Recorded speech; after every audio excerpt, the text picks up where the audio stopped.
ये देखिए दोस्तों,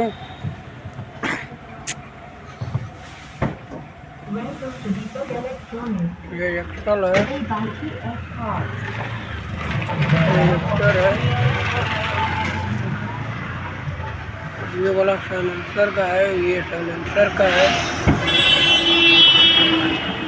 मैं से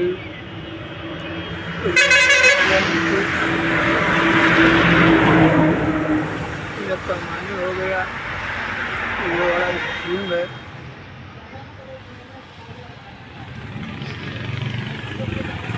तो इसमें हम लोग पैसा रखते हैं।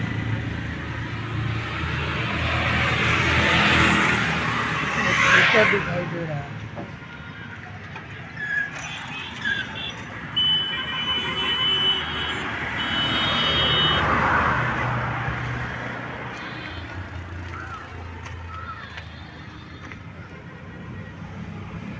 ये डीजल टंकी है।